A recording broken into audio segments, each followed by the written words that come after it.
Every time there is a mass shooting like this, I have an objective, I have a goal, and that is to not trample on it for a while, to not talk about it, because invariably, the first thing that happens is the Democrats and the left and the media start the predictable and the usual never-ending loop on gun control. And gun control would not have stopped this, like it wouldn't have stopped any of the other mass shootings. So I generally say, why join the broken record crowd and just take some time and wait until we actually learn some things about this before going off in a strictly half-cocked partisan manner like everybody else is doing. But it's just impossible to do. I can't sit here and not react to what I'm watching. I can't sit here and not react to some of the literal idiocy that is passing for learned analysis and commentary in the media. I try to back out of these things. I try not to play. I try not to enmesh myself in this predictable, never changes political loop that almost seems to feature in a horrible sense, in a horrible sort of way. There seem to be people energized by events like this because it reignites for them an opportunity to bring up a passionate issue, gun control. And it has always made me blanch. It has always offended me. And it offends my sensibilities. It angers me to see people almost excited in the aftermath of an event like this, because of the opportunity that it presents politically. It just disgusts me. And every time I try to back out, every time I try not to play, they suck me back in. And sucked back in I am again today. Greetings, my friends, and welcome. It's the Rush Limbaugh program, the EIB Network. 800-282-2882. If you want to be on the program, the email address, lrushbo@eibnet.us. So there are the usual tropes about gun control. Predictable, nothing new in them. You've heard them all. Don't need me to recount them. There's the usual paranoia. There is the usual scare tactics being employed.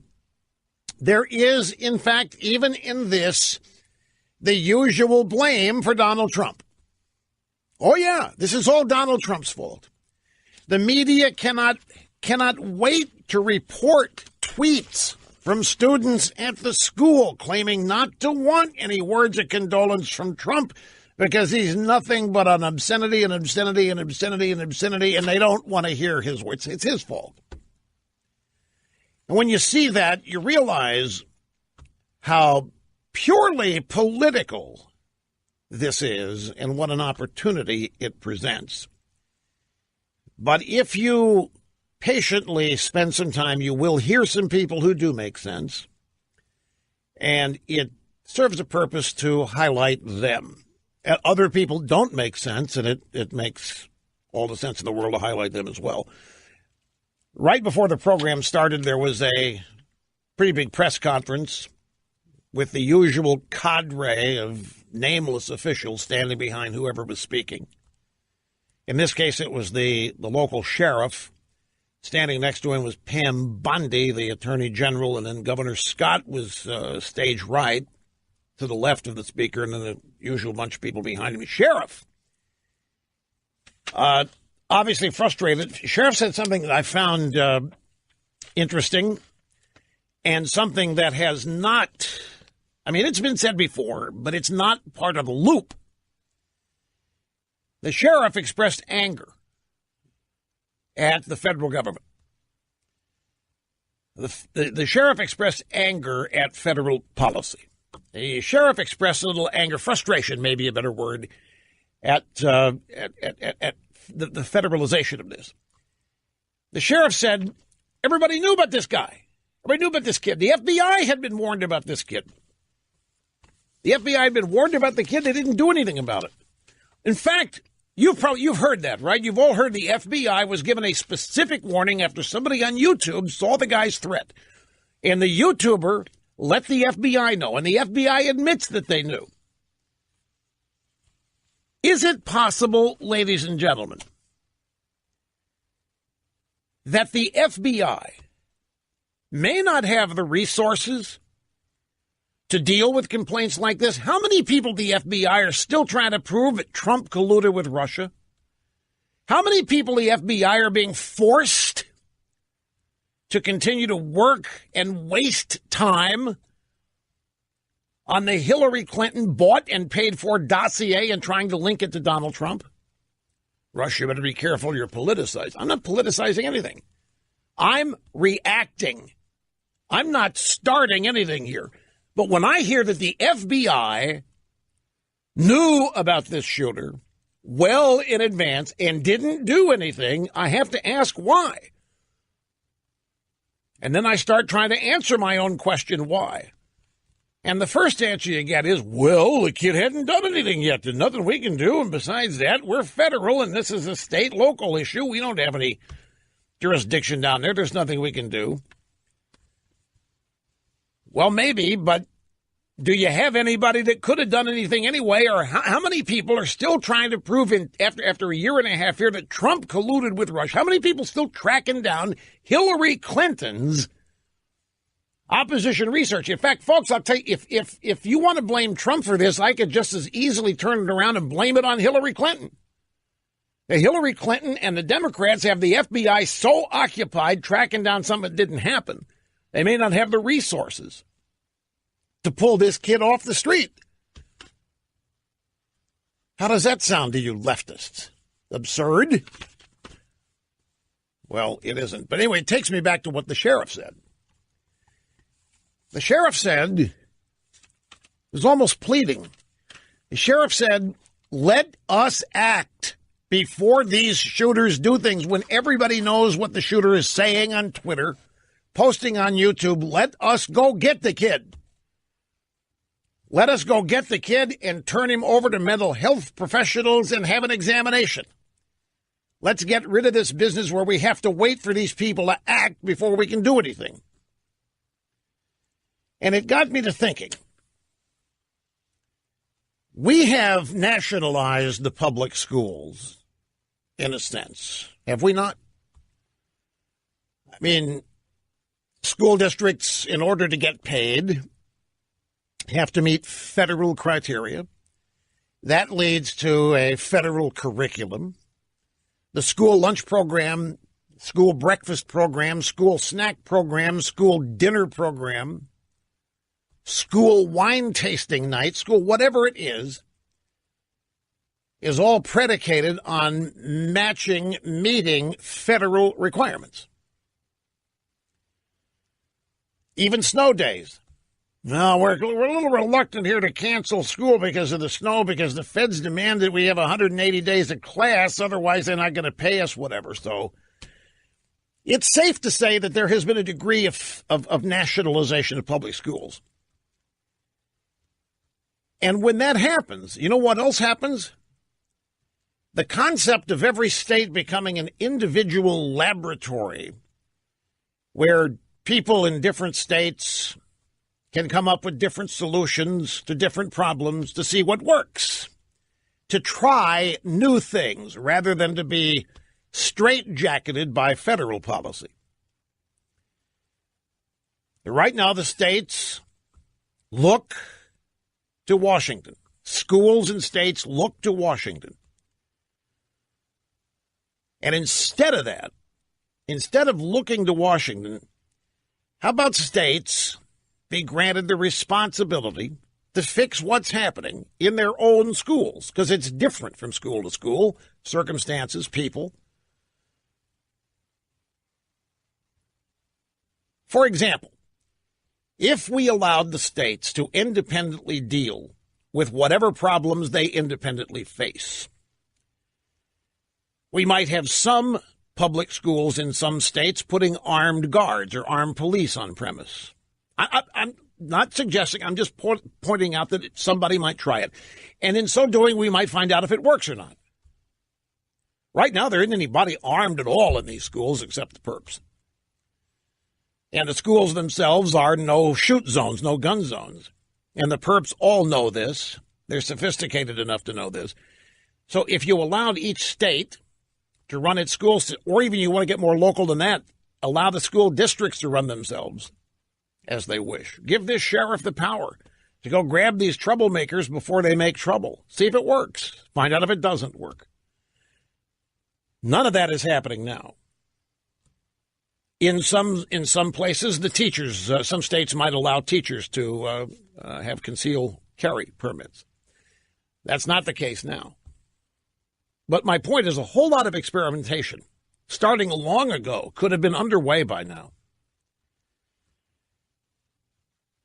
To actually come to a solution, actually try to find something that worked to prevent incidents like this, because gun control isn't going to prevent criminal acts using guns. It just isn't going to happen.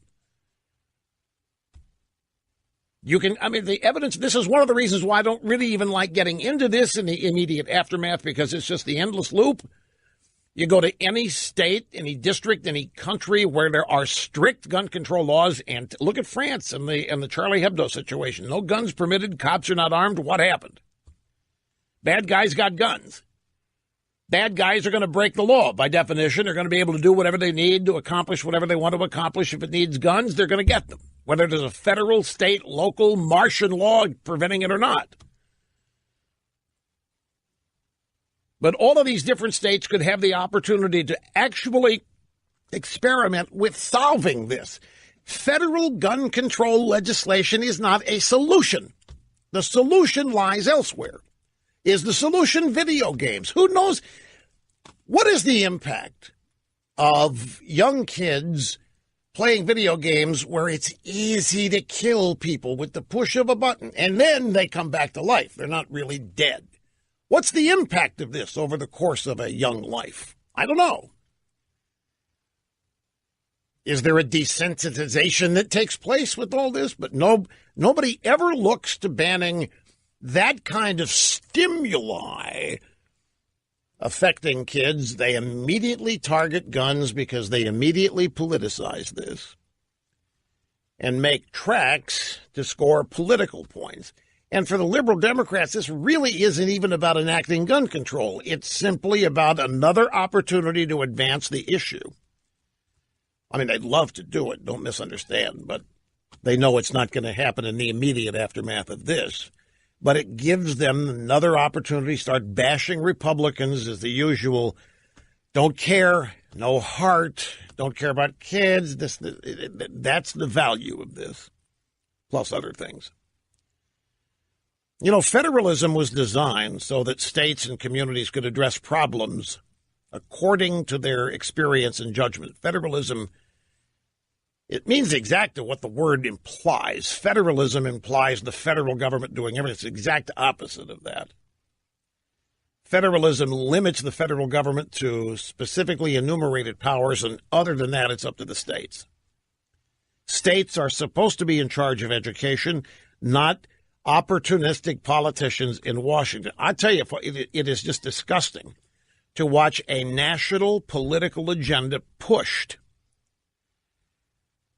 when families and friends and an entire country are grieving after these horrific demonic acts. It is disgusting that within 5 minutes of an event like this, you turn on TV and there's some politician bleating about gun control and then blaming whoever the current Republican leader is for it. You want to ban something? Ban politicians in Washington from commenting on these events for a minimum of 48 hours. You want to ban? You can't do that. Russia has been banning free speech. We can't ban guns either. Second Amendment. But somehow we feel like we can encroach on the Second Amendment for emotional reasons alone. But banning professional politician commentary for 48 hours, you can't do that. Why not? After acts of terrorism affecting air travel, what do? We put air marshals on the flights. They're there. They're on Mays Way, and you know what? And they're armed. Anybody thought of the idea of school marshals? How about cameras that link to the internet for public viewing? Oh, it's a violation of civil rights. Yeah. How about arming teachers? Oh, no, the teachers might be nuts. The teachers might launch. The teachers might go crazy with some stupid kid smarting off. We can't do that. Well, we got to do something other than listening to the people who told us nationalizing health care would make it cheaper. We got to start doing something besides listening to people who told us that nationalizing health care would allow you to keep your doctor and your policy. How did that work out? It is an utter disaster. An untested national program confiscating 1/6 of the U.S. economy was rolled out that made everything worse. Might have even been done on purpose. But the goal was not to help people, it was to control them. And that's what the anti-Amendment 2 crowd wants to do here. The one consistent problem in this country, the one consistent problem or malady this country suffers from is liberalism. It limits freedom, and as such, it limits innovation.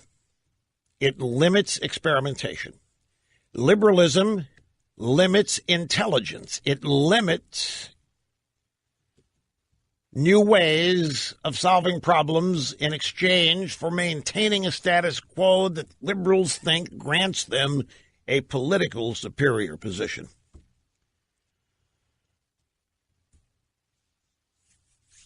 Americans do not trust the process, and that's what needs to change. Trust the process. Our process was created by the founders. It dispersed power to states and individuals because that's where the genius and sustained exceptionalism of America is. The closer you get to where people live, odds are the politics are going to be very much smarter and more attuned to reality. And that's where you find innovation. That's where trial and error can work itself out in small-scale experiments so that we never get to events like this. But with the feds running everything about this, and with the Democrat Party dominated by liberalism pushing to wipe out the Second Amendment, we're never going to get to what really is happening here. Back in just a moment. Got an email during the break. What do you mean? What do you mean liberalism is the one consistent problem the country suffers from? Well, I'll tell you what I mean by it. It's not complicated at all. Liberalism.